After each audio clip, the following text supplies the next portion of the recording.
Students, अब हम पाठ पढ़ेंगे। पाठ 18 वायु तथा जल का प्रदूषण, कक्षा 8। तो बच्चों, वायु तथा जल प्रदूषण यह हमारे जीवन पर कितना प्रभाव डालते हैं, यह आप सबको अच्छे से पता है कि जब वायु दूषित होती है तो हमें सांस लेने में दिक्कत होती है, खांसी आती है, लोग बीमार पड़ते हैं। तो वायु का प्रदूषण हमारे जीवन पर बहुत गलत असर करता है। और इसके साथ साथ ही जल का प्रदूषण, अगर आप दूषित जल पीते हैं तो आपको टाइफाइड, कलोर जैसे हैज़ा, इन सब बीमारियों का सामना करना पड़ता है। तो इसीलिए वायु तथा जल का जो प्रदूषण है वो हमारे जीवन पर, मतलब सजीव और निर्जीव दोनों वस्तुओं पर ही इनका प्रभाव जो है वो अच्छा नहीं होता है।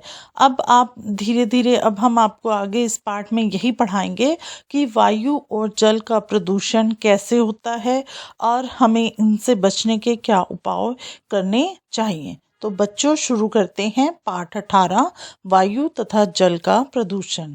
पहेली और बूझो यह जानकर फूले नहीं समा रहे थे कि आगरा का ताजमहल संसार के 7 आश्चर्यों में से एक है। परंतु यह सुनकर वे दुखी भी थे कि सफ़ेद संगमरमर की इस इमारत की भव्यता को इसके चारों ओर के क्षेत्र के वायु प्रदूषण से खतरा है। वे यह जानने के लिए उत्सुक थे कि वायु तथा जल प्रदूषण से निपटने के लिए क्या किया जा सकता है। तो बच्चों, आपको पता है, मैंने आपको पहले ही बताया कि वायु तथा जल का प्रदूषण जो है हमारी सजीव और निर्जीव दोनों वस्तुओं के लिए ही क्या है, हानिकारक है।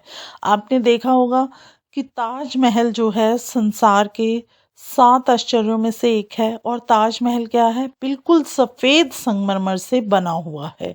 और इसको बने हुए भी कितने साल हो गए, तो क्या है कि ये सफ़ेद का सफ़ेद ही है। लेकिन क्या है कि जैसे जैसे वायु का प्रदूषण बढ़ता जा रहा है, इसकी जो अपनी एक चमक है उस पर क्या है,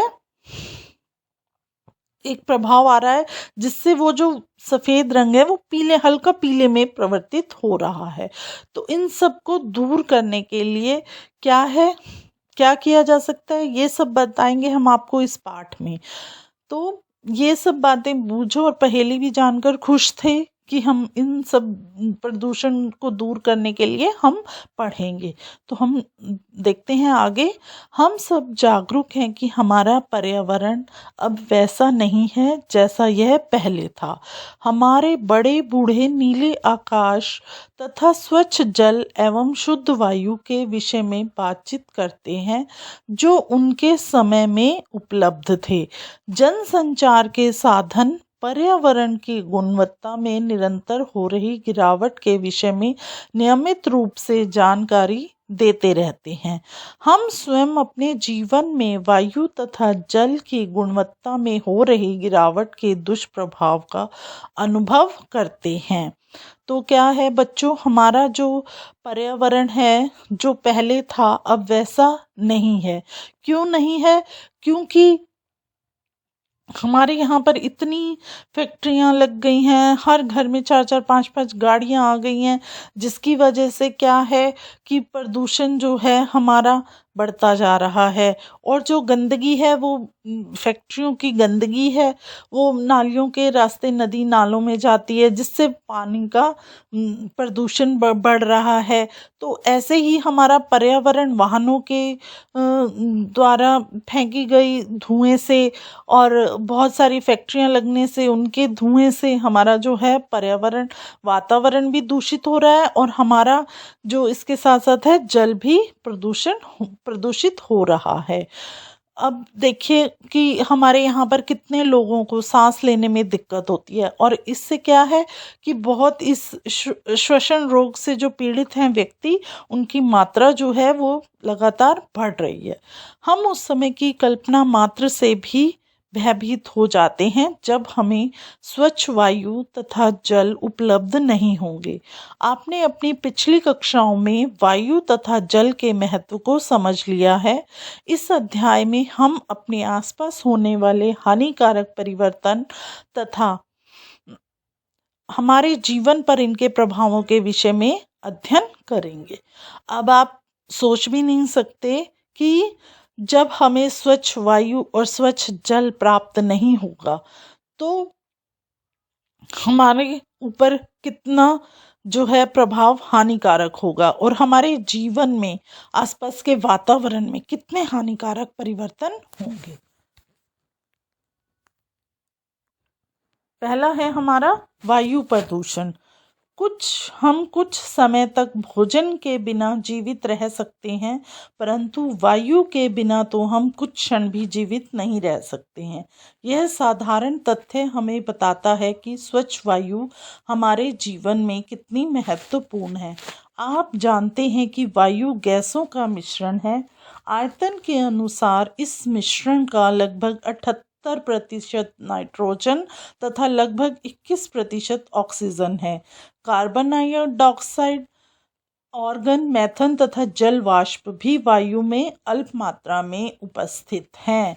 आपको पता है ना कि नाइट्रोजन कितनी है, 78%। ये हम आपको पिछले पार्ट में पढ़ाते आए हैं।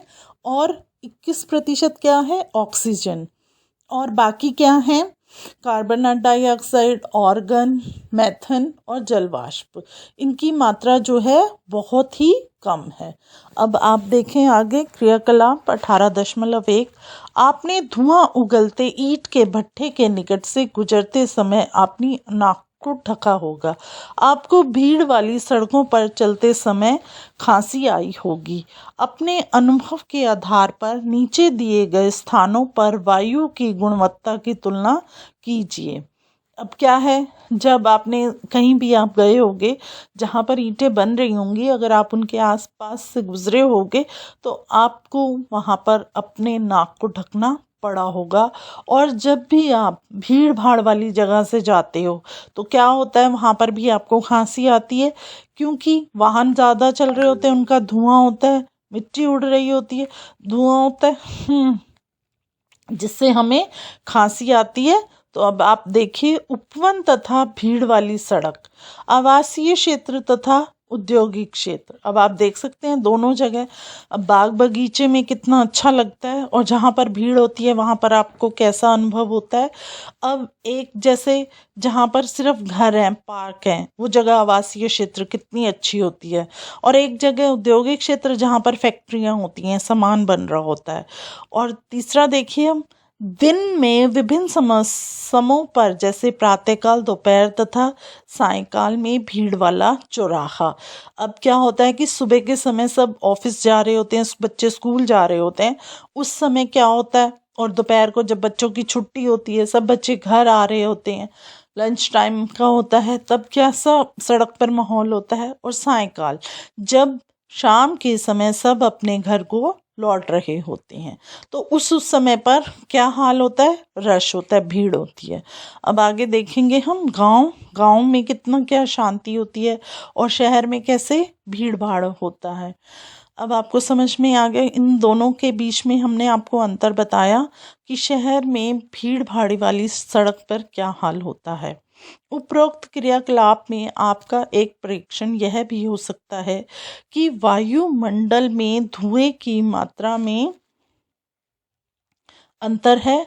क्या आप यह जानते हैं कि यह धुआं कहाँ से आया होगा? इस प्रकार के पदार्थों जैसे उद्योगों व स्वचालित वाहनों से निकले धुएं के मिल जाने से भिन्न भिन्न स्थानों के वायुमंडल की प्रकृति एवं संगठन में बदलाव आ जाता है। जब वायु ऐसे अनचाहे पदार्थों के द्वारा संदूषित हो जाती है जो सजीव तथा निर्जीव दोनों के लिए हानिकर है, तो इसे वायु प्रदूषण कहते हैं। तो आप समझ सकते हैं कि स्वचालित वाहनों से निकले धुएं, स्वचालित वाहन कैसे होते हैं, जैसे स्कूटर है, बाइक है, ये सब वाहन हैं और कारें हैं। और इसके साथ साथ क्या होता है, जब उद्योग हैं। कुछ उद्योग ऐसे हैं जिनके यहाँ पर जैसे रबड़ है, प्लास्टिक की चीज़ें बन रही हैं, तो वहाँ पर भी आपको बहुत तरह का धुआं निकलता है जो हमारे वातावरण को दूषित कर देता है। आगे देखते हैं हम, वायु कैसे प्रदूषित होती है। जो पदार्थ वायु को संदूषित करते हैं उन्हें वायु प्रदूषक कहते हैं।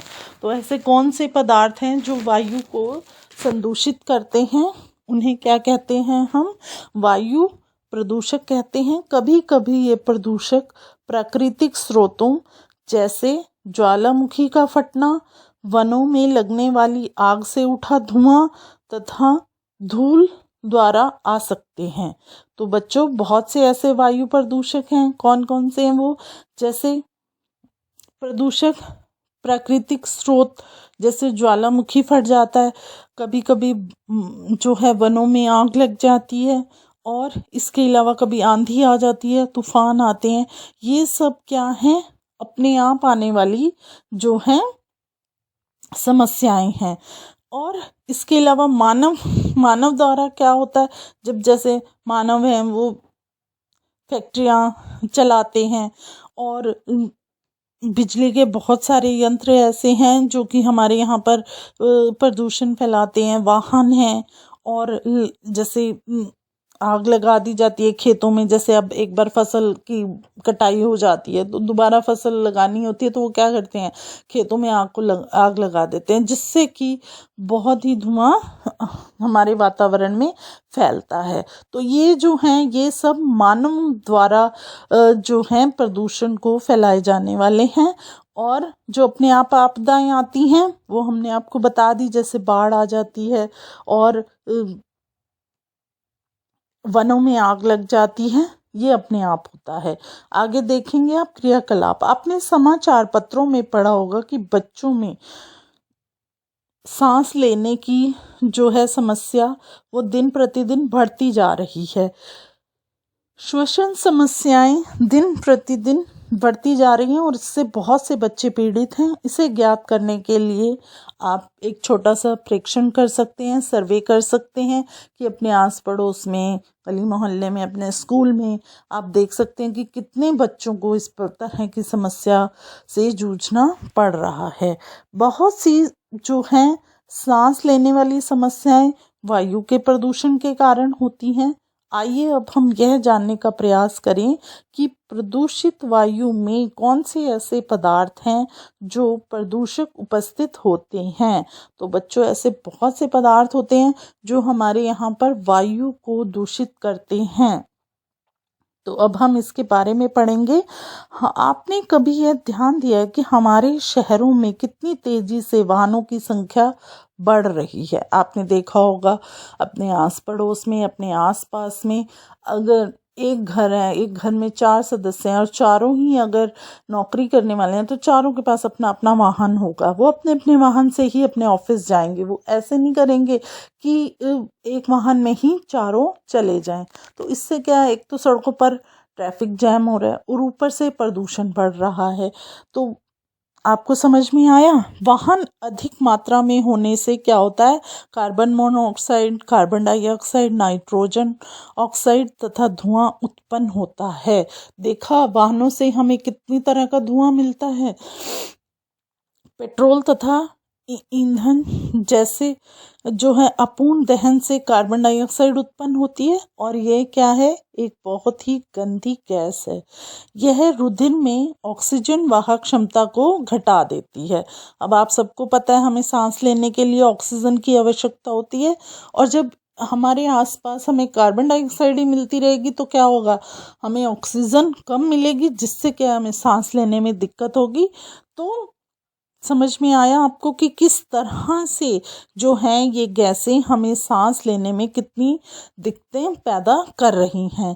यही हमारे श्वास रोकन श्वसन जो है प्रक्रिया, जो श्वसन से बीमारियां उत्पन्न हो रही हैं वो इन्हीं वजहों से ही हो रही हैं। अब आप देख सकते हैं स्वचालित वाहनों के कारण वायु प्रदूषण। चित्र 18.3 में ये ट्रक जो है कितना धुआं फैलाता हुआ जाएगा।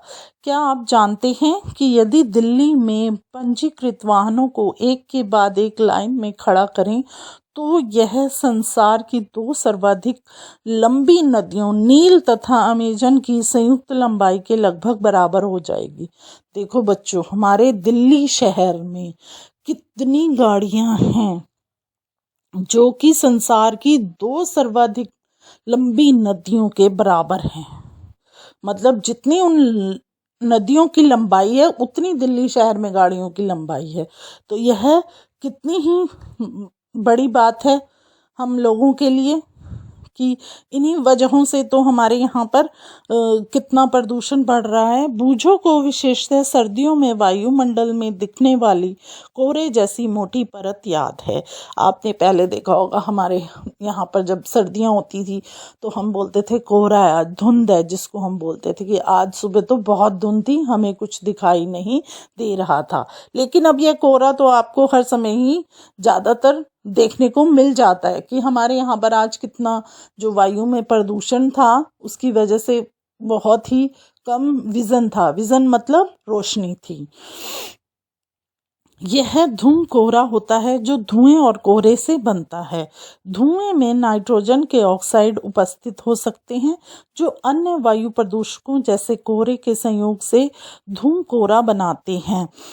इसके कारण सांस लेने में कठिनाई वाले रोग जैसे दमा, खांसी तथा बच्चों में सांस के साथ हरहराहट उत्पन्न हो जाते हैं।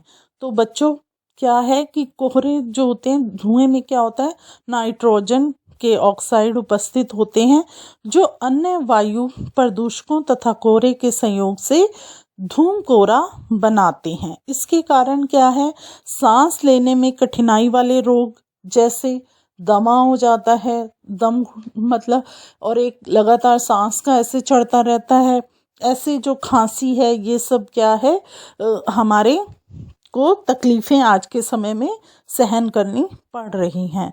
बहुत से उद्योग भी वायु प्रदूषण के लिए उत्तरदायी हैं। वो कौन से हैं? जैसे पेट्रोलियम प्रयोगशालाएं, सल्फर डाइऑक्साइड तथा नाइट्रोजन ऑक्साइड जैसे गैसीय प्रदूषकों की प्रमुख स्रोत। पहले क्या था कि पहले जो उद्योग धंधे थे वो हाथों द्वारा किए जाते थे, लेकिन आजकल क्या है कि रसायनों का प्रयोग करके जो है चीज़ों को बनाया जाता है। रसायनों के प्रयोग से क्या होता है कि चीज़ें जल्दी बन जाती हैं, समय कम लगता है, व्यक्तियों की कम आवश्यकता पड़ती है। इसीलिए जो है समय और धन की बचत के लिए रसायनों का प्रयोग किया जाता है जो हमारे स्वास्थ्य के लिए हानिकारक हैं। अब आगे देखते हैं हम। विद्युत संयंत्रों में कोयले जैसे ईंधन के दहन से सल्फर डाइऑक्साइड उत्पन्न होती है। यह फेफड़ों को स्थायी रूप से क्षतिग्रस्त करने के साथ साथ श्वसन समस्याएं भी उत्पन्न कर सकती हैं। आपने अध्याय 5 में जीवाश्मी ईंधन के जलने के विषय में पढ़ लिया है। अब आपने क्या है, अध्याय जो हमारा 5 था उसमें आपको जीवाश्मी ईंधन को जलाने के विषय में हमने आपको विस्तार से पढ़ाया था। अब आगे देखते हैं। अन्य प्रकार के प्रदूषक क्लोरोफ्लोरोकार्बन है जिनका उपयोग रेफ्रिजरेटर, एयर कंडीशनर तथा एयरसोल फुहार में होता है। CFCs के द्वारा वायुमंडल की ओजोन परत जो है वो क्षतिग्रस्त हो जाती है। याद कीजिए, ओजोन परत सूर्य से आने वाली हानिकारक पराबैंगनी किरणों से हमें बचाती है। क्या आप ओजोन छिद्र के बारे में सुना है? इसके बारे में जानने का प्रयास कीजिए। अच्छा है कि CFCs के स्थान पर अब कम हानिकारक रसायनों का प्रयोग होने लगा है। तो बच्चों, क्या है, आपने देखा कि क्लोरोफोल जो कार्बन है इसका उपयोग हम किस में करते हैं? रेफ्रिजरेटर को बनाने में, रेफ्रिजरेटर यानी फ्रिज को बनाने में, एयर कंडीशनर, AC वगैरह बनाने के लिए इन सब का प्रयोग किया जाता है। लेकिन अब क्या हो रहा है कि ओजोन परत जो है वो सूर्य से आने वाली जो है पराबैंगनी किरणों से हमें बचाती है। ये भी हम आपको पिछली कक्षा में पढ़ा चुके हैं। तो अब आपने सुना होगा कि ओजोन परत में भी क्या है, छिद्र हो रहा है, और जो कि हमें अब कम हानिकारक रसायनों से प्रयोग होने लगा है। आपने देखा होगा कि जो अब CFCS है के स्थान पर अब हम कम हानिकारक रसायनों का प्रयोग करने लगे हैं। क्यों करने लगे हैं? जो हमारे बिगड़ते हुए स्वास्थ्य को देखते हुए। इन गैसों के अतिरिक्त डीजल तथा पेट्रोल के दहन से चलने वाले स्वचालित वाहनों द्वारा अत्यंत छोटे कण भी उत्पन्न होते हैं जो अधिक समय तक वायु में निलंबित रहते हैं। चित्र 18.3 यह दृश्यता को घटा देते हैं कि सांस लेने पर ये शरीर के भीतर पहुंचकर रोग उत्पन्न करते हैं। ये कण इस्पात निर्माण तथा खनन जैसे औद्योगिक प्रक्रमों द्वारा भी उत्पन्न होते हैं। विद्युत संयंत्रों से निकलने वाली राख के लिए अति सूक्ष्म कण भी वायुमंडल को प्रदूषित करते हैं। तो बच्चों, आपने देखा होगा कि हमारे यहाँ जितनी भी पहले गाड़ियाँ थी वो डीजल या पेट्रोल के द्वारा चलती थी, लेकिन अब क्या है कि उनसे भी क्या है अधिक जो है प्रदूषण हो रहा था। तो अब क्या है, बैटरी वाली वाहन आ गए हैं जो कि प्रदूषण को है कम करते हैं और हमारे लिए वो एक अच्छे जो हैं वाहन साबित हो रहे हैं। तो आपने देखा कि अब ये वाहनों का भी अगर हम अच्छे से प्रयोग करें तो यह हमारे लिए कितने लाभदायक होंगे। अब ये क्रियाकलाप है। उपयुक्त प्रदोषों का उपयोग करके एक सारणी बनानी है। इसमें आप और अधिक आंकड़े भी जोड़ सकते हैं। अब क्या सारणी बनाएंगे आप? इसमें वायु प्रदूषक कौन से हैं, इनके स्रोत और उसके क्या प्रभाव हमारे ऊपर पड़ रहा है। आगे देखते हैं 18.3 विशिष्ट अध्ययन ताजमहल। पिछले 2 दशकों से अधिक समय से पर्यटकों को सर्वाधिक आकर्षित करने वाला भारत के आगरा शहर में स्थित ताजमहल चिंता का विषय बना हुआ है।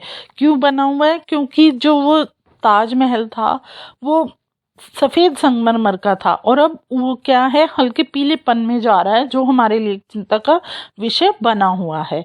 अतः जो वायु प्रदूषण द्वारा केवल सजीव ही प्रभावित नहीं होते। मैंने आपको जब यह पाठ शुरू किया था तब आपको यह समझाया था कि जो है ये प्रदूषण जो है सिर्फ सजीव वस्तुओं को ही प्रभावित नहीं कर रहा है, यह हमारे भवन, स्मारक और जितनी भी हमारी प्रतिमाएं हैं, जो भी हमारी निर्जीव वस्तुएं, उनको भी प्रभावित कर रहा है। अब आगे देखते हैं। आगरा तथा इसके चारों ओर स्थित रबड़ प्रक्रमण, स्वचालित वाहन, रसायन और विशेषकर मथुरा तेल परिष्करणी जैसे उद्योग सल्फर डाइऑक्साइड तथा नाइट्रोजन डाइऑक्साइड जैसे प्रदूषकों को उत्पन्न करने के लिए उत्तरदायी रही हैं। ये गैसें वायुमंडल में उपस्थित जल वाष्प से अभिक्रिया करके सल्फ्यूरिक अम्ल तथा नाइट्रिक अम्ल बनाती हैं। ये वर्षा को अम्लीय बनाकर वर्षा के साथ पृथ्वी पर बरस जाते हैं। इसे अम्ल वर्षा कहते हैं। यह बात तो आप अच्छी तरह समझते हो कि हमारा जो पानी है वो वाष्प बनकर ऊपर उड़ता है और ऊपर उड़ता है तो वहाँ से जो है फिर जब बारिश आती है तो वही पानी वापस आता है।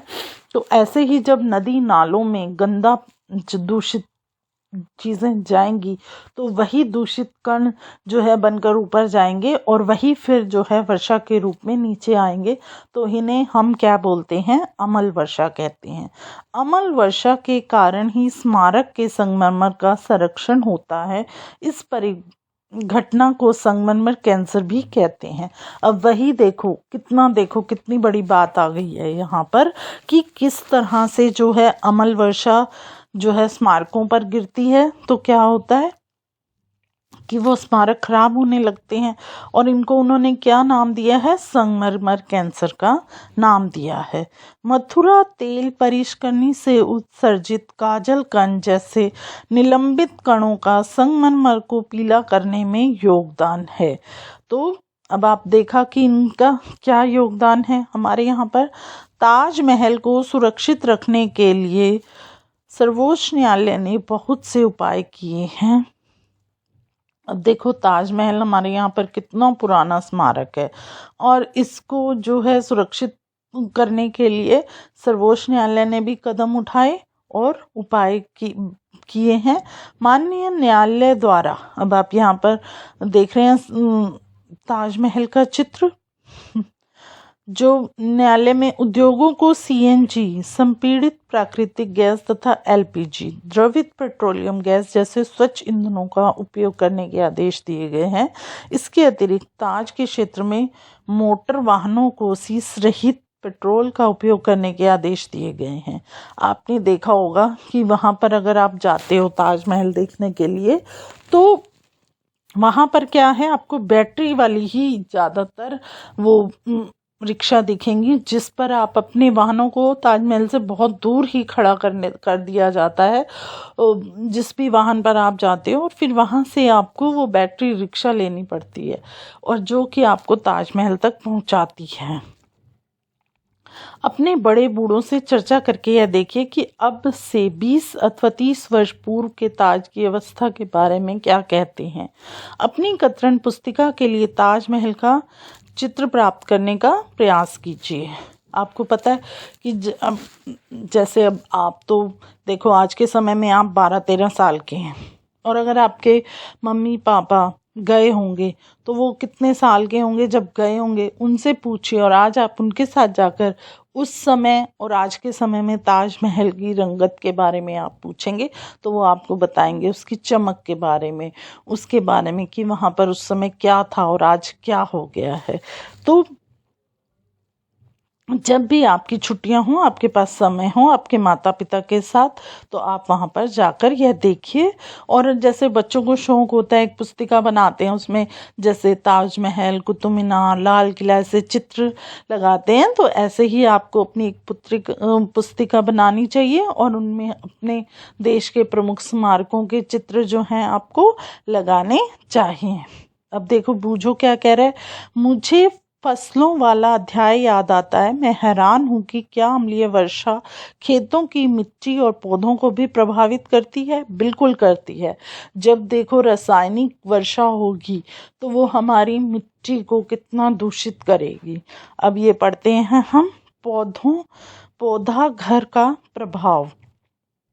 सूर्य की किरणें वायुमंडल से गुजरने के पश्चात पृथ्वी की सतह को गर्म करती हैं।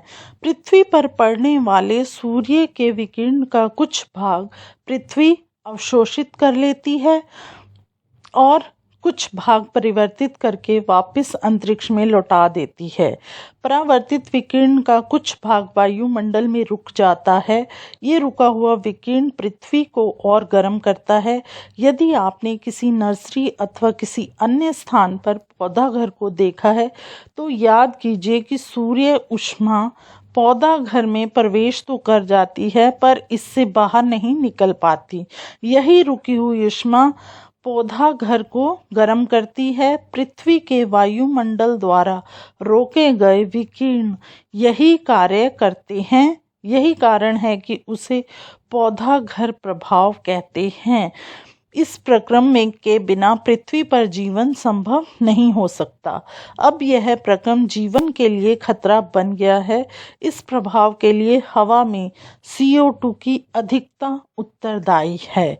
तो बच्चों आपको पता है ना हमारे वायुमंडल का चक्र किस तरह चलता रहता है कि जो है हम अगर पौधे लगाते हैं तो हमारे को पौधे लगाते हैं तो पौधों के लिए आपको माली बोलता होगा ना कि इनको सूर्य का प्रकाश भी चाहिए, अच्छी वायु भी चाहिए, अच्छी हवा भी चाहिए, अच्छा जल भी चाहिए, जिससे क्या है कि यह पौधा जो है अच्छी तरक्की करेगा, अच्छा फल देगा, अच्छे फूल देगा।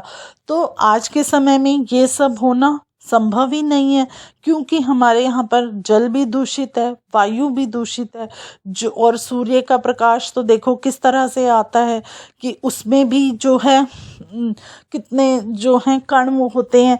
तो इस तरह से जो है हमारे जो पौधा घर भी कितने प्रभावित हो रहे हैं, क्योंकि हमारे जो है हवा में ही क्या है, कार्बन डाइऑक्साइड की मात्रा अधिक है। और जबकि आपको पता है कि पौधे जो हैं ऑक्सीजन छोड़ते हैं और कार्बन डाइऑक्साइड लेते हैं। जब वो अधिक मात्रा में कार्बन डाइऑक्साइड लेंगे और ऑक्सीजन को कम छोड़ेंगे तो क्या होगा, हमारा वातावरण वैसे ही दूषित हो जाएगा। आगे देखते हैं हम। आप जानते हैं कि कार्बन डाइऑक्साइड वायु का एक घटक है। पौधों के लिए कार्बन डाइऑक्साइड की भूमिका का भी आप अध्ययन कर चुके हैं। पर यदि कार्बन डाइऑक्साइड की अधिकता होती है तो प्रदूषक की भांति वो कार्य करती है। अब वही मैंने आपको अभी समझाया कि अगर हमारे यहाँ पर कार्बन डाइऑक्साइड ही अधिक होगी तो फिर वो पौधे क्या करेंगे, उन पौधों के लिए भी वो एक दूषित कार्य ही करेगी। क्या आप पहेली के प्रश्न का हल ज्ञात करने में उसकी सहायता कर सकते हैं? एक और तो मानवीय क्रियाकलापों के कारण निरंतर कार्बन डाइऑक्साइड वातावरण को दूषित कर रहा है। दूसरी ओर वन क्षेत्र घट रहे हैं। पौधे प्रकाश संश्लेषण के लिए वायुमंडल से CO2 का उपयोग करते हैं, जिसके कारण वायु में CO2 की मात्रा कम हो जाती है। वनोन्मूलन के कारण वायु में CO2 की मात्रा बढ़ जाती है, क्योंकि CO2 की खपत करने वाले वृक्षों की संख्या जो है घट जाती है। इस प्रकार मानवीय क्रियाकलाप वायुमंडल में कार्बन डाइऑक्साइड के संचय में क्या है, योगदान देते हैं। कार्बन डाइऑक्साइड ऊष्मा को रोक लेती है और उसे वायुमंडल में जाने नहीं देती है। इसका परिणाम क्या होता है, वायुमंडल के औसत ताप में निरंतर वृद्धि हो रही है। इसे विश्व उष्ण ग्लोबल वार्मिंग कहते हैं। तो बच्चों, आपने ग्लोबल वार्मिंग के बारे में समाचार पत्रों में और टीवी पर न्यूज़ में कई बार सुना होगा कि ग्लोबल वार्मिंग जो है हमारे वातावरण के लिए कितना बड़ा खतरा बनती जा रही है, जिससे कि अचानक, देखो आपने कभी देखा है अचानक भूकंप आ जाते हैं, अचानक बाढ़ आ जाती है। तो ये सब चीज़ों का तो पता हमारे वैज्ञानिक या खगोल छात्री नहीं लगा सकते हैं कि भूकंप कब आएगा, बाढ़ कैसे आएगी। तो ये जो ग्लोबल वार्मिंग है ये कैसे प्रभावित हो रही है, वनों का कटाव हो रहा है, अधिक से अधिक फैक्ट्रियां लग रही हैं, जनसंख्या में वृद्धि हो रही है, वाहनों में वृद्धि हो रही है। तो ये सब चीज़ें जो हैं हमारे वातावरण को जो है दूषित करने में बहुत बड़ा योगदान दे रही हैं। आगे देखते हैं। और ये हमारे जीवन के लिए एक बहुत बड़ा खतरा बनता जा रहा है। मैथेन, नाइट्रस ऑक्साइड तथा जल वाष्प जैसे अन्य गैसें भी इस प्रभाव में योगदान करती हैं। कार्बन डाइऑक्साइड की भांति इन्हें भी पौधाघर गैस कहते हैं। अब देखो पौधाघर गैस कौन सी हैं, मैथेन, नाइट्रस ऑक्साइड और जल वाष्प जैसी गैसें भी इनमें क्या हैं, अपना योगदान दे रही हैं। अब आगे देखिए हम। विश्व उष्ण एक गंभीर संकट। विश्व उष्ण के कारण समुद्र तल में एक आश्चर्यजनक वृद्धि हो सकती है। कई स्थानों पर तटीय प्रदेश जलमग्न हो गए हैं। विश्व उष्ण के विस्तृत प्रभाव वर्षा, प्रतिरूप, कृषि, वन, पौधे तथा जंतुओं पर हो सकते हैं। ऐसे क्षेत्रों में जो विश्व उष्ण से आशंकित हैं, रहने वाले अधिकांश व्यक्ति एशिया में हैं। हाल ही में प्राप्त मौसम परिवर्तन की रिपोर्ट के अनुसार पौधाघर गैसों का वर्तमान स्तर तक रखने के लिए हमारे पास सीमित समय है, अन्यथा शताब्दी के अंत तक 2 डिग्री सेल्सियस तक ताप में वृद्धि हो सकती है, जो संकटकारी स्तर है। तो अब आप देख सकते हैं कि विश्व उष्ण के कारण ही क्या हो रहा है, समुद्र तल में एक बहुत ही आश्चर्यजनक वृद्धि हो रही है। और इसके साथ साथ तो कई जो हमारे तटीय प्रदेश हैं वो क्या हो गए हैं, जलमग्न हो गए हैं। और इसका जो प्रभाव है वो किस पर पड़ रहा है, कृषि पर पड़ रहा है, वनों पर पड़ रहा है, पौधों पर पड़ रहा है, और क्या इसके साथ साथ जंतुओं पर भी पड़ रहा है। तो अब आपको पता लग गया। और ये जो है विश्व उष्ण से आशंकित हैं और रहने वाले अधिकांश व्यक्ति जो इस चीज से प्रभावित हैं वो कहाँ पर हैं? एशिया में हैं। आगे देखते हैं अब हम। विश्व उष्ण विश्वव्यापी सरकारों के लिए विचारणीय विषय बन गया है। बहुत से देशों ने पौधागर गैसों के उत्सर्जन में कमी करने के लिए एक अनुबंध किया है। संयुक्त राष्ट्र सम्मेलन के अंतर्गत कायोटो प्रोटोकॉल एक ऐसा ही अनुबंध है जिस पर बहुत से देश हस्ताक्षर कर चुके हैं। तो बच्चों, जब हमारे यहाँ पर कुछ ऐसे जो हैं दुष्परिणाम हमारे को सामने दिखने लग जाते हैं तो क्या होता है कि सारे देश मिलकर उस समस्या को हल करने का उपाय करते हैं।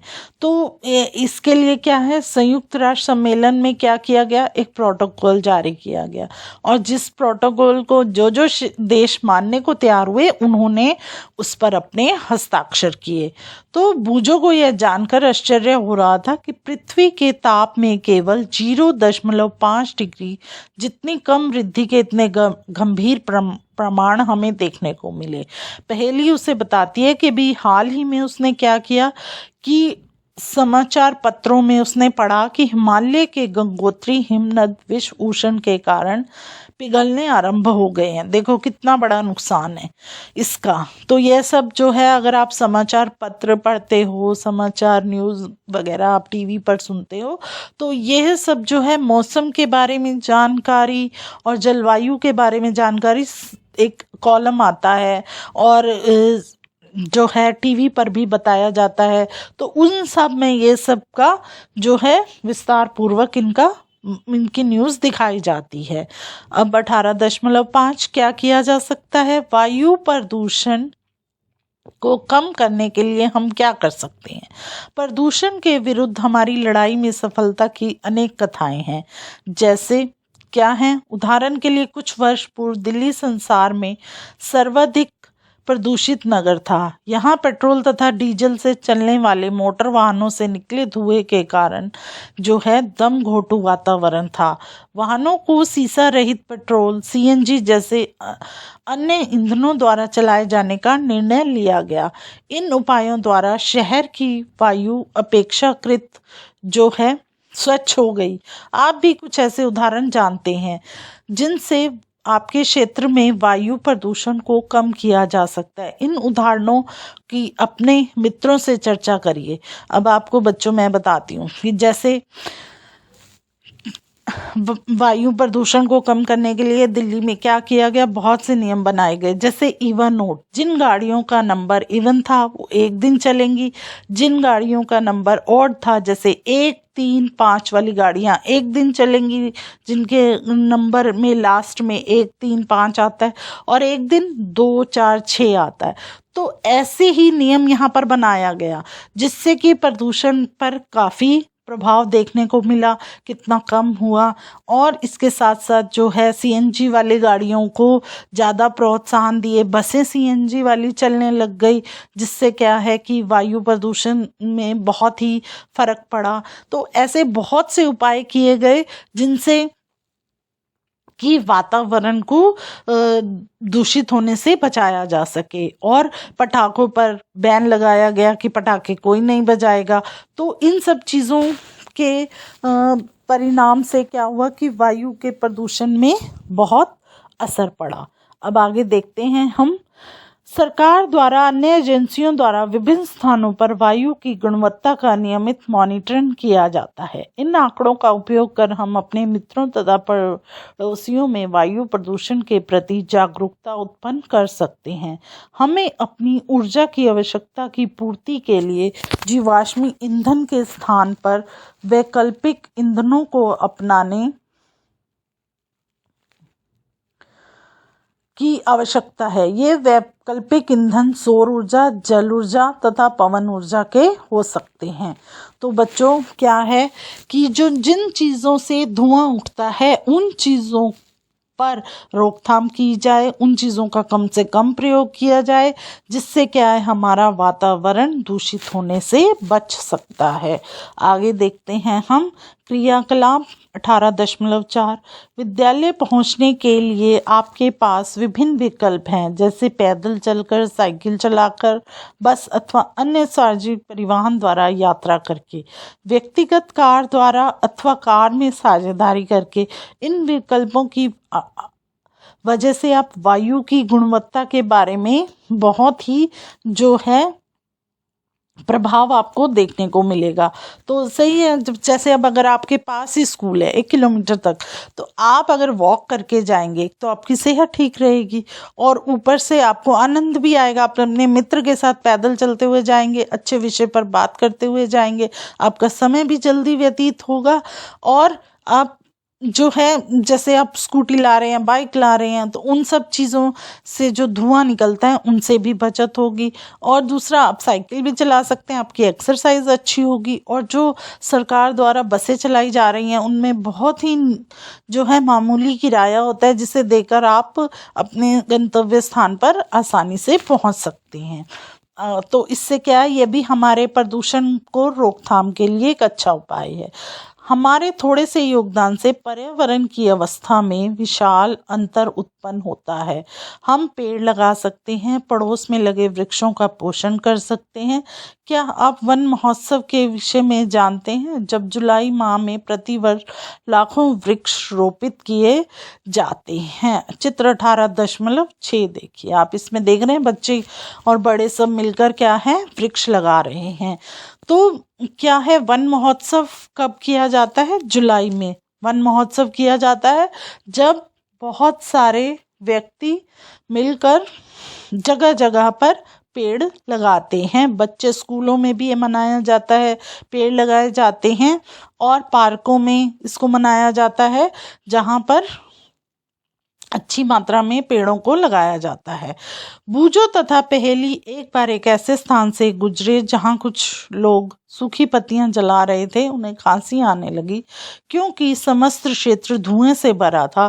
पहेली ने सोचा कि जलाने से अच्छा विकल्प तो इन्हें कंपोस्ट पिट में डालना हो सकता है। तो बच्चों, क्या है कि आप अब सूखी हुई पत्तियां जलाओगे तो उससे जो धुआं उठेगा वो क्या होगा, गंदा धुआं होगा, आपको खांसी आएगी। कंपोस्ट करना मतलब एक गड्ढा खोदो और उसमें उन पत्तियों को दबा दो। इससे क्या होगा कि एक तो खाद बन जाएगी और वो आपके लिए अच्छी भी होगी। आगे देखते हैं हम जल प्रदूषण। कक्षा 7 में आपने सीखा था कि जल एक बहुमूल्य संसाधन है। सोचिए तथा उन क्रियाकलापों की सूची बनाइए जिनके लिए हमें जल की आवश्यकता होती है। हमने देखा कि जनसंख्या वृद्धि, उद्योग तथा कृषि में उपयोग के कारण जल दुर्लभ होता जा रहा है। आपने यह भी देखा होगा, कपड़े धोने, नहाने आदि के बाद हमारे द्वारा उपयोग किया गया जल कितना गंदा हो जाता है। अर्थात इसका अर्थ है कि जल में हमें कुछ ऐसे पदार्थ मिला देते हैं जो उसकी गुणवत्ता को कम करके उसके रंग और गंध को भी बदल देते हैं। तो बच्चों, जल के बारे में हमने आपको बताया था पिछली कक्षा में और आपने सीखा भी था, जल ही जीवन है। जल का एक प्रमुख नारा है या एक प्रमुख कहावत है कि जल ही जीवन है। इसका अर्थ है कि जल है तो हम जीवित हैं। मनुष्य अगर खाना नहीं खाता तो वो 2-3 दिन तक जीवित रह सकता है। अब आप भी हैं, आपको जब प्यास लगती है और पानी पीने को नहीं मिलता तो आप सोचिए आपकी हालत क्या होती है। तो इसीलिए ये बनाया गया, जल ही जीवन है। जल हमारे लिए कितना आवश्यक है। तो क्या होता है, और अब हमारी जिस तरह से जनसंख्या बढ़ रही है, उद्योग धंधों में वृद्धि हो रही है, तो कृषि में भी विकास हो रहा है। तो इसके लिए क्या है, जल मिलना हमें दुर्लभ होता जा रहा है।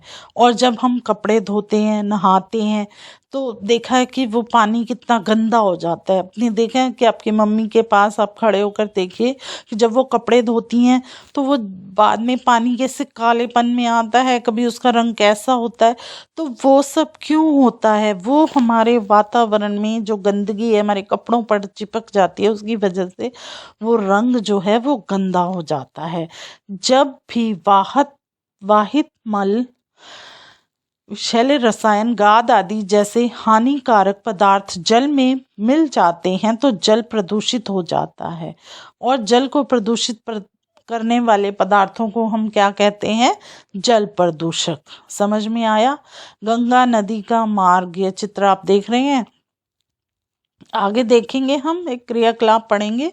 नल, तालाब, नदी, कुएं तथा झील के जल के नमूनों को एकत्र करने का आपने प्रयास करना है और प्रत्येक को कांच के अलग अलग बर्तनों में उड़ेलना है। इनकी गंध, अम्लतीय और रंग की तुलना करके आपको ये जो है सारणी को पूरा करना है।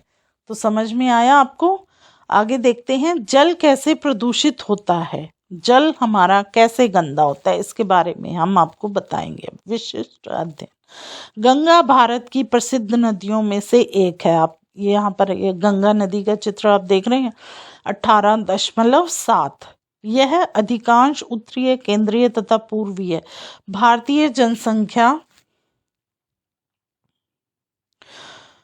का पोषण करती है। करोड़ों व्यक्ति अपनी दैनिक आवश्यकताओं और जीविका के लिए इस पर निर्भर हैं, परंतु हाल ही में प्रकृति के लिए विश्वव्यापी कोष WWF द्वारा किए गए अध्ययन में यह पाया गया कि गंगा सागर की 10 ऐसी नदियों में से है जिनका अस्तित्व खतरे में है। इसके प्रदूषण स्तर में कई वर्षों से निरंतर वृद्धि हो रही है। इतने प्रदूषण स्तर तक पहुंचने के कारण यह है कि जिन शहरों एवं बस्तियों से होकर यह नदी प्रवाहित हो रही है, वहां के निवासी अत्यधिक मात्रा में कूड़ा करकट, अनुपचित द्रवहित मल, मृत जीव तथा अन्य बहुत से हानिकारक पदार्थ सीधे इस नदी में फेंक रहे हैं। वास्तव में कई स्थानों पर प्रदूषण स्तर इतना अधिक है कि इस जल में जल जीव जीवित नहीं रह पाते हैं। वहां यह नदी निर्जीव हो गई है। अब आप देख सकते हैं कि जो गंगा नदी है वो हमारी क्या है, 10 नदियों में से एक नदी ऐसी है जो कि अब प्रदूषित हो रही है। और बहुत से लोग जो थे क्या है, कैसे जो है इस नदी का जो है अस्तित्व खतरे में है। एक तो यहाँ पर क्या करते हैं लोग, जैसे जब आपको पता है कि मनुष्य जब है मृत्यु हो जाती है तो उसकी राख ले जाते हैं, उसकी हड्डियां ले जाते हैं और वहां पर जाकर प्रवाहित करते हैं। और इसके साथ साथ क्या करते हैं, वहां पर गंदगी, कूड़ा करकट फेंकते हैं, मृत जीव फेंक आते हैं। तो ये सब चीजें जो हैं वो हमारे इस पानी को दूषित कर रही हैं। तो यह जो पानी एक सजीव था, अब क्या है कि अगर वहाँ पर आपने सुना है कि जो है नदियों में कितने सुंदर मछलियाँ होती हैं और वो सब होती हैं, और वहाँ पर अगर इतनी गंदगी हो और वो हो तो वो जीव भी वहाँ पर सुरक्षित नहीं रह पाएंगे। आगे देखते हैं, 1985 में इस नदी को बचाने के लिए एक महत्वाकांक्षी परियोजना आरंभ की गई जिसे गंगा कार्य परियोजना कहते हैं। परंतु बढ़ती जनसंख्या तथा औद्योगिकीकरण ने पहले से ही इस महाशक्तिशाली नदी को काफी हानि पहुंचा दी है। भारत सरकार ने 2016 में एक नए प्रस्ताव का शुभारंभ किया जिसे स्वच्छ गंगा भारत मिशन के नाम से जाना जाता है और इस मिशन के अंतर्गत कार्य प्रगति पर हैं। अब क्या है कि 1985 में इस नदी को बचाने के लिए एक परियोजना आरंभ की गई जिसे क्या नाम दिया गया, गंगा कार्य परियोजना। लेकिन बढ़ती हुई जनसंख्या और बढ़ता हुआ जैसे उद्योगीकरण क्या है कि फैक्ट्रियां लग रही हैं, इन सब का जो है, इन सब के कारण जो है हमारी जो नदी है उसमें और भी हानि हुई और उसका जो जल है गंदा हुआ। तो इन सब को देखते हुए भारत सरकार ने 2016 में एक जो है नया प्रस्ताव शुभारंभ किया जिसे हमने क्या नाम दिया, स्वच्छ गंगा भारत मिशन, जिसके अंतर्गत ये जो कार्य है वो प्रगति पर है। स्थिति को भली भांति समझने के लिए एक विशिष्ट उदाहरण लेते हैं हम। क्या है वो उदाहरण, उत्तर प्रदेश के कानपुर शहर में इस नदी का सर्वाधिक प्रदूषित फैलाव है। कानपुर उत्तर प्रदेश के अधिक जनसंख्या वाले शहरों में से एक है। क्योंकि कानपुर की जनसंख्या बहुत अधिक है तो वहां पर क्या है, सबसे प्रदूषित और क्या है, फैलाव है। तो अब आप देख रहे हैं गंगा नदी, चित्र 18.8 गंगा नदी का प्रदूषित फैलाव। आगे पढ़ते हैं इसके बारे में।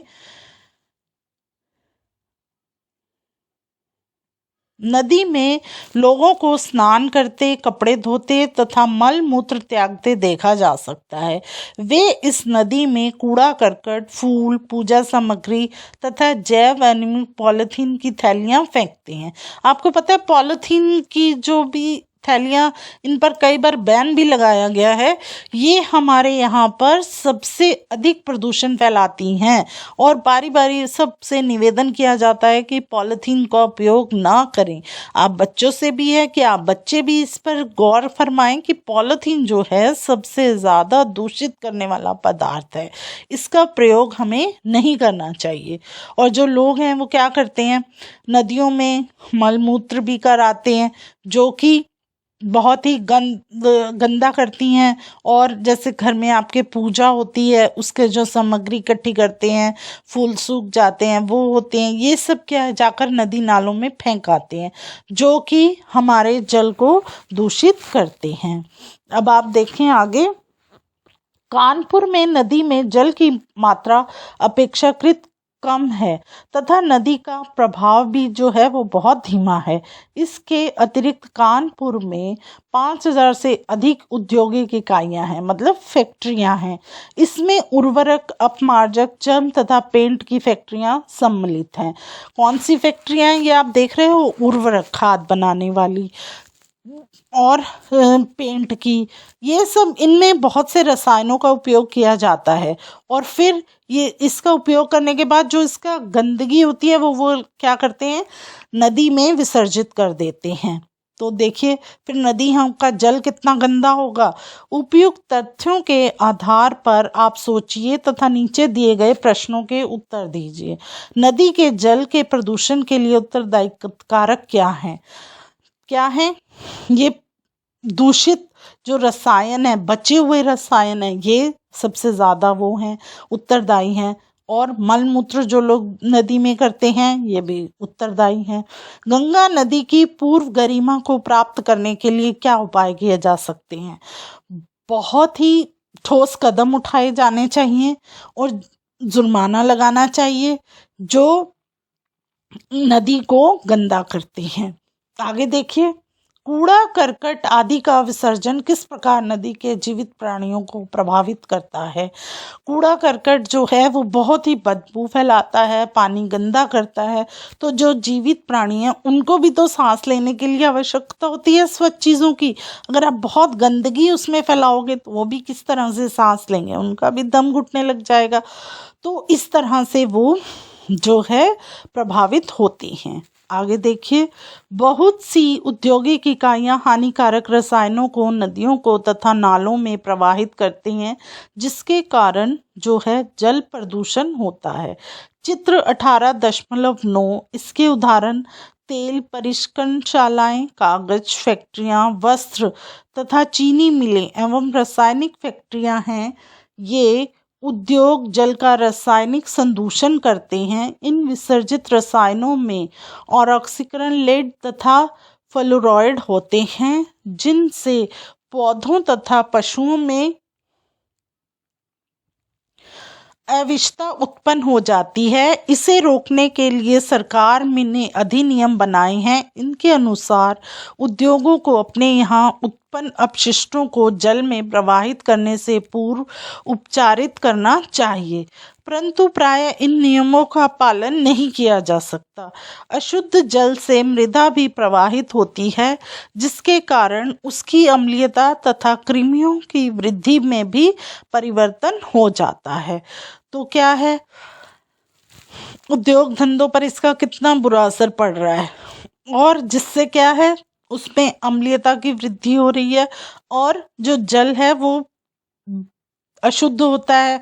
और जिससे मिट्टी भी जो है, अगर गंदा जल हम खेतों में डालेंगे तो मिट्टी जो है वो भी गंदी होगी। तो क्या होगा कि फसल भी हमारी अच्छी नहीं होगी। आगे देखते हैं। हमने अध्याय 1 में यह देखा कि फसलों की सुरक्षा के लिए पीड़कनाशी तथा अपरिणनाशी कितने महत्वपूर्ण हैं। ये सभी रसायन जल में घुलकर खेतों में से जलाशयों, नदी नालों आदि में पहुंच जाते हैं। ये भूमि में रिसकर भी भौम जल को प्रदूषित करते हैं।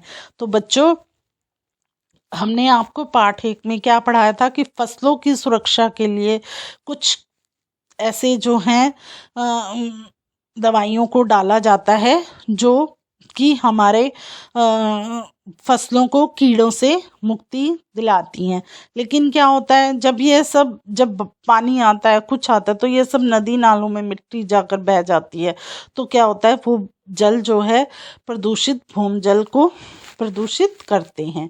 क्या आपने ऐसे तालाबों को देखा है जो दूर से देखने पर हरे प्रतीत होते हैं, क्योंकि बहुत से शैवाल उसमें उग जा रहे हैं।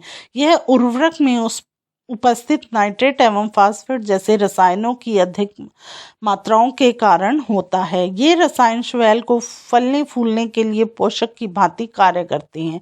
जब ये शैवाल मर जाते हैं तो जीवाणु जैसे घटकों के लिए भोजन का कार्य करते हैं। ये अत्यधिक ऑक्सीजन का उपयोग करते हैं। इससे जल में ऑक्सीजन के स्तर में कमी आ जाती है, जिससे जलीय जीव मर जाते हैं। तो देखा आपने, आप कई बार अगर गांव में जाओ, देखो वहाँ पर बहुत से तालाब होते हैं, उसमें आपको ऊपर हरी हरी सी वो दिखेगी परत। तो वो परत किस चीज़ की होती है, अब आपको समझ में आ गया। हमने आपको ये पढ़ाया, तो उसमें क्या है, ये हरी परत जो होती है वो शैवाल होते हैं। उसमें क्या होते हैं, बहुत से रसायन ऐसे उग रहे होते हैं जो हमारे पानी को दूषित करते हैं, और जिससे क्या है, ऑक्सीजन की कमी आ जाती है और हमारे यहाँ जो जल के जीव हैं वो मर जाते हैं। स्मरण करना क्रियाकलाप 18.6 आपने कक्षा 7 में अपने क्षेत्र में वाहित मल निपटान व्यवस्था की जांच की थी। क्या आपको याद है आपके घर में वाहित मल कैसे एकत्रित किया गया था और फिर वह कहाँ गया? अब आपने देखो कक्षा 7 में जो ये पाठ पढ़ा था उसको ध्यान में लाओ और देखो। कभी कभी अनुपचारित वाहित मल सीधे ही नदियों में प्रवाहित कर दिया जाता है।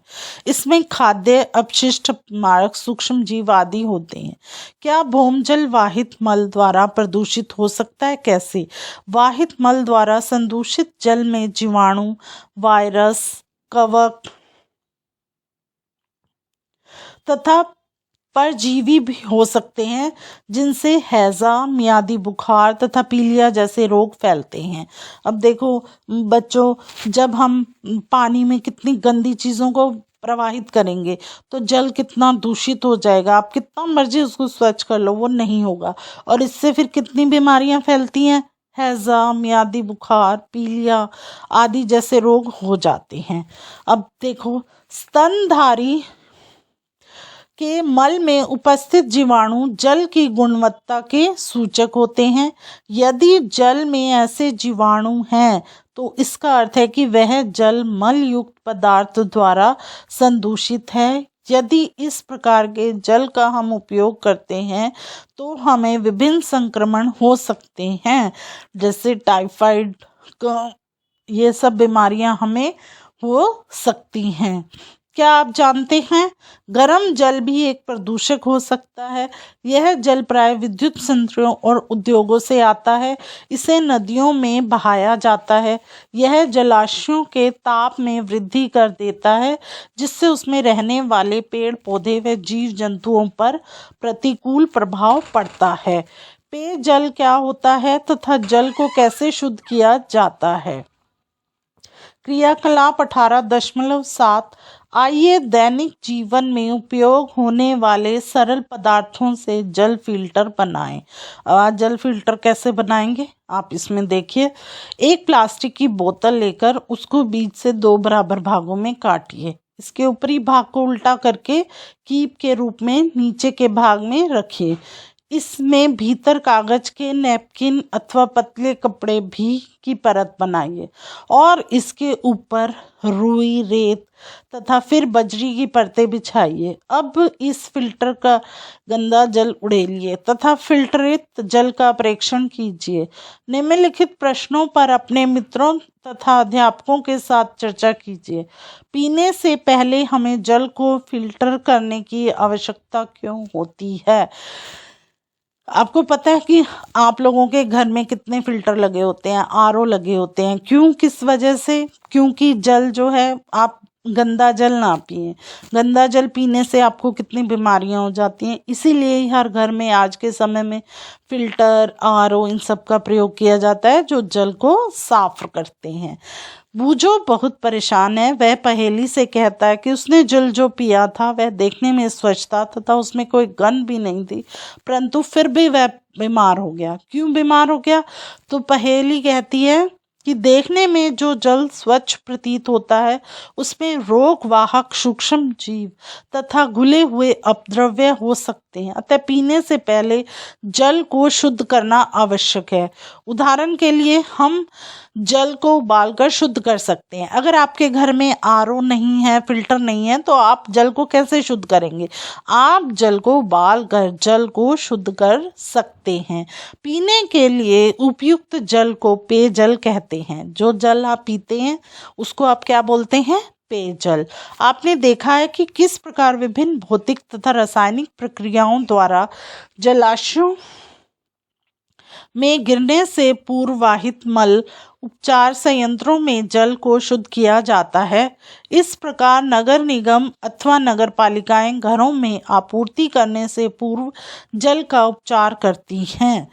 तो बच्चों, पीने के लिए जो जल होता है उसको किस तरह से शुद्ध किया जाता है? आइए हम देखते हैं कि जल को पीने के लिए निरापद कैसे बनाया जा सकता है। अब आप देखो किस तरह से जल को साफ किया जा सकता है। आप यह देख चुके हैं कि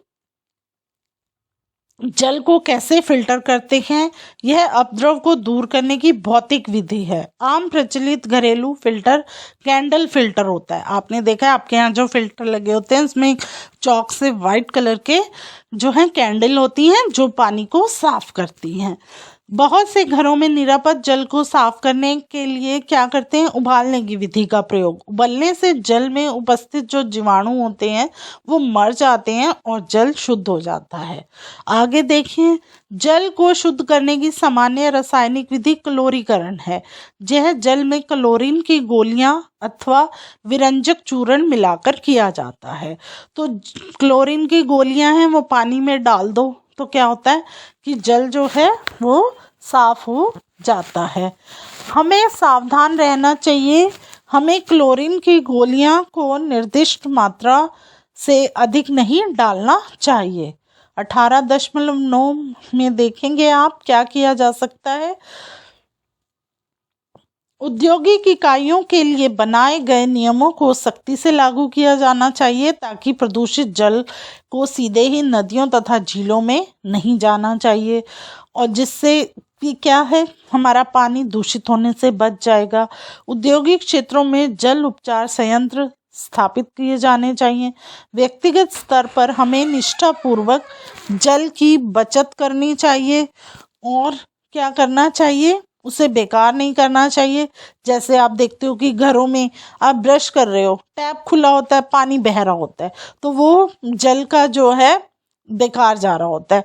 अब आप बर्तन को मांज रहे हो और आपके यहाँ पर अब देखेंगे कि बर्तन, आपकी मम्मी है या आपके घर में जो भी बर्तन को साफ कर रहा है उधर से जल खोल देते हैं, तो वो जल तो बहता रहता है, वो भी जल बेकार होता है। कपड़े धोने वाला जो जल होता है, कपड़े धो लिए आपने जिन पानी की बाल्टियों में, उनको आप सेव कर सकते हो, उनसे आप सफाई के काम ला सकते हो। ऐसे ही जल को बर्बाद होने से हम बचा सकते हैं। आगे देखिए, अपनी दिनचर्या पर विचार कीजिए। आप जल की बचत कैसे कर सकते हैं? ये मैंने आपको अभी बताया कि किस तरह से आप धुलाई तथा घरेलू कार्य में उपयोग हो चुके जल को पुनः उपयोग कर सकते हैं। जैसे कपड़े धोने के बाद आप जल को जो है सफाई के काम में ला सकते हो। सब्जियों को जिन पानी में धोते हो वो फिर पानी जो है पौधों में डाल सकते हो। अब आगे देखें, प्रदूषण अब कोई दूरस्थ घटना नहीं रह गई है, यह हमारे दैनिक जीवन को प्रभावित कर रहा है। जब तक हम सभी अपने दायित्व की अनुमति नहीं करते हैं तथा पर्यावरण हितैषी प्रक्रमों का उपयोग आरंभ नहीं करते हैं, हमारी पृथ्वी की उत्तरजीविता संकट में है। तो बच्चों हम सबको मिलकर ही इसका जो है हल निकालना पड़ेगा। हम कहेंगे कि हमारे वैज्ञानिक हैं, हमारे बड़े हैं, इनका हल निकालें, तो वो संभव नहीं है। सभी आज के समय में सभी पढ़े लिखे हैं, तो सभी को मिलकर इसका हल निकालना चाहिए और अपने वातावरण को, अपने जल को दूषित होने से बचाना चाहिए। अब आप ये चित्र देख रहे हैं 18.10, इसमें ये क्या है, जल उपचार संयंत्र। इसमें क्या है, जल को साफ करने का यह बनाया गया है। तो अब आप देखेंगे कि आपने इस पाठ में क्या सीखा। अब हम इसके कुछ पॉइंट्स में आपको बताती हूँ कि पाठ में आपने क्या क्या सीखा। इस पाठ में आपने सीखा वायु प्रदूषण अपद्रवों द्वारा वायु का ऐसा दूषण है जिसका हानिकर प्रभाव सजीव एवं निर्जीव दोनों वस्तुओं पर होता है। प्रदूषक वे पदार्थ हैं जो वायु तथा जल को संदूषित करते हैं। आगे है carbon monoxide, nitrogen oxide, carbon dioxide, methane तथा सल्फर डाइऑक्साइड वायु के प्रमुख प्रदूषक हैं। आगे देखिए, कार्बन डाइऑक्साइड जैसी पौधाघर गैसों के बढ़ते स्तर से विश्व उष्ण हो रहा है। आगे है जल प्रदूषण जीवन के लिए हानिकारक पदार्थों द्वारा जल का संदूषण है। वाहित मल, कृषि रसायन तथा औद्योगिक अपशिष्ट कुछ प्रमुख जल संदूषक हैं। स्वच्छ तथा पीने योग्य जल को पेयजल कहते हैं। जल एक अनमोल प्राकृतिक संसाधन है, हमें इसके संरक्षण के उपाय सीखने चाहिए। तो बच्चों ये आपने इस पाठ में यह मुख्य बातें सीखी हैं। तो अब हम इस पाठ का प्रश्न अभ्यास करते हैं। तो पहला प्रश्न है हमारा, किन विभिन्न विधियों द्वारा जल का संदूषण होता है। तो इसका उत्तर है पानी संदूषित होने के कारण। मल अपशिष्ट रसोई, शौचालय और कपड़े धोने के स्रोत भी अपशिष्ट पदार्थों के कारण हैं। यह भी पानी को दूषित करने के लिए जिम्मेदार हैं। औद्योगिक अपशिष्ट उद्योग जल स्रोतों में हानिकारक रासायनिक अपशिष्ट जारी करते हैं जो उन्हें प्रदूषित कर रहा है। आगे है इसका उत्तर ही कृषि रसायन। किसान अत्यधिक मात्रा में कीटनाशकों और उर्वरकों का उपयोग करते हैं जो फसल उत्पाद की वृद्धि करता है। ये रसायन बारिश और बाढ़ के कारण जल निकायों में मिल जाते हैं जिससे जल प्रदूषण होता है। अब प्रश्न 2 देखिए, व्यक्तिगत स्तर पर आप वायु प्रदूषण को कम करने में कैसे सहायता कर सकते हैं। तो अब इसका उत्तर है, किसी व्यक्ति को वायु प्रदूषण को कम करने के लिए इन सभी बातों पर ध्यान देना चाहिए। नंबर 1, कम दूरी के लिए वाहनों का उपयोग नहीं करना चाहिए। नंबर 2, जितना हो सके कारों का इस्तेमाल से बचना चाहिए और जब भी संभव हो सार्वजनिक परिवहन का उपयोग करें। नंबर 3, वाहनों और घरेलू चिमनी से उत्सर्जन को नियंत्रित करना चाहिए। नंबर 4, कूड़े को हमेशा सही तरीके से निपटाना चाहिए और ना कि जलाना चाहिए। नंबर 5, स्वच्छ ईंधन जैसे एलपीजी और सीएनजी का उपयोग करके डीजल और पेट्रोल को बचाना चाहिए। प्रश्न 3, स्वच्छ पारदर्शी जल सदैव पीने योग्य होता है, टिप्पणी कीजिए। उत्तर लिखिए इसका, नहीं, साफ और पारदर्शी पानी हमेशा पीने योग्य नहीं होता है। पानी साफ दिखाई दे सकता है, लेकिन यह हो सकता है कि उसमें सूक्ष्म जीव और अन्य विघटित अशुद्धियाँ हों, जिसके कारण रोग होते हैं। इसीलिए यह सलाह दी जाती है कि पीने से पहले पानी को शुद्ध कर लेना चाहिए। पानी की शुद्धि पानी को शुद्ध करने वाली प्रणालियों द्वारा या उबालकर भी किया जा सकता है। प्रश्न 4, आप अपने शहर की नगर पालिका के सदस्य हैं। ऐसे उपायों की सूची बनाइए जिससे नगर के सभी निवासियों को स्वच्छ जल की आपूर्ति सुनिश्चित हो सके। तो इसका उत्तर है, सभी निवासियों को स्वच्छ पानी की आपूर्ति सुनिश्चित करने के लिए निम्नलिखित कदम उठाए जाने चाहिए। पानी के पाइप के आसपास का क्षेत्र भी स्वच्छ होना चाहिए। क्लोरीकरण जैसे रासायनिक तरीके पानी को शुद्ध करने के लिए उपयोग किए जाने चाहिए। मुख्य जल स्रोत स्वच्छ परिवेश में बनाया जाना चाहिए और ठीक से बनाए रखा जाना चाहिए। प्रश्न नंबर 5, शुद्ध वायु तथा प्रदूषित वायु में अंतर स्पष्ट कीजिए। इसका उत्तर लिखिए। सूत्रानुसार शुद्ध वायु में लगभग 78% नाइट्रोजन, 21% ऑक्सीजन और 0.03% कार्बन डाइऑक्साइड तथा अन्य गैसें जैसे ऑर्गन, मीथेन, ओजोन और पानी के वाष्प उपस्थित हैं। जब इस वायु की संरचना में हानिकारक पदार्थ जैसे गैस जैसे nitrogen dioxide, sulphur dioxide, carbon monoxide और पार्टिकुलेट मैटर मिलाकर परिवर्तन किया जा सकता है, तब ऐसी हवा को प्रदूषित कहा जाता है। अब है प्रश्न 6, उन अवस्थाओं की व्याख्या कीजिए जिनसे अम्ल वर्षा होती है। अम्ल वर्षा हमें कैसे प्रभावित करती है? इसका उत्तर है, कोयला और डीजल जैसे जीवाश्म ईंधन के ज्वलन से विभिन्न प्रदूषकों को वायुमंडल में छोड़ा जाता है, जैसे सल्फर डाइऑक्साइड और नाइट्रोजन डाइऑक्साइड।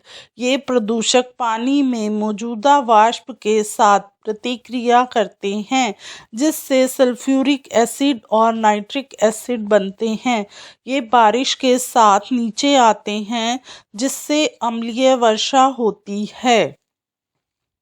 अम्ल वर्षा के प्रभाव। अम्लीय वर्षा से इमारतों और संरचनाओं को नुकसान पहुंचता है, विशेष रूप से संगमरमर जैसे कि संगमरमर से बना ताजमहल। अम्लीय वर्षा फसलों को नुकसान पहुंचाती है।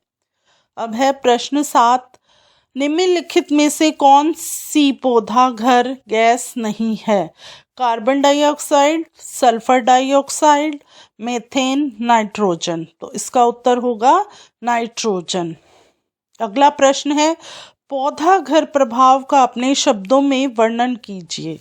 इसका उत्तर लिखेंगे आप, जब सूर्य की किरणें पृथ्वी की सतह पर पहुंचती हैं तो उनमें से कुछ वापस परिवर्तित हो जाती हैं और बाकी पौधा घर ग्रीन हाउस गैसों द्वारा अवशोषित हो जाती हैं, जिसमें जल वाष्प, कार्बन डाइऑक्साइड, मीथेन और ओजोन शामिल हैं।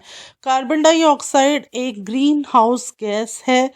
वायुमंडल में कार्बन डाइऑक्साइड की अधिक मात्रा सूर्य की विकिरण की आवश्यक मात्रा से अधिक अवशोषित होने के कारण वातावरण के औसत तापमान में वृद्धि का कारण बनती हैं। तापमान में वृद्धि के कारण ध्रुवीय बर्फ के आवरण पिघलने लगेंगे और समुद्र में जल स्तर में वृद्धि होगी। इसके से तटीय इलाकों में रहने वाले लोगों के लिए खतरा पैदा हो सकता है। आगे देखेंगे अब प्रश्न 9, आपके द्वारा कक्षा में विश्व उष्ण के बारे में दिए जाने वाला संक्षिप्त भाषण लिखिए। तो इसका उत्तर आप लिख सकते हैं, विश्व उष्ण हमारे देश के अलावा पूरे देश के लिए एक बहुत बड़ी समस्या है और यह धरती के वातावरण पर लगातार बढ़ रही है। इस समस्या से न केवल मनुष्य, धरती पर रहने वाले प्रत्येक प्राणी को नुकसान पहुंचा रही हैं और इस समस्या से निपटाने के लिए प्रत्येक देश में कुछ न उपाय लगातार कर रहा है, परंतु यह निरंतर बढ़ ही रहा है। विश्व उष्ण के सबसे बड़ा जिम्मेदार स्वयं मानव है।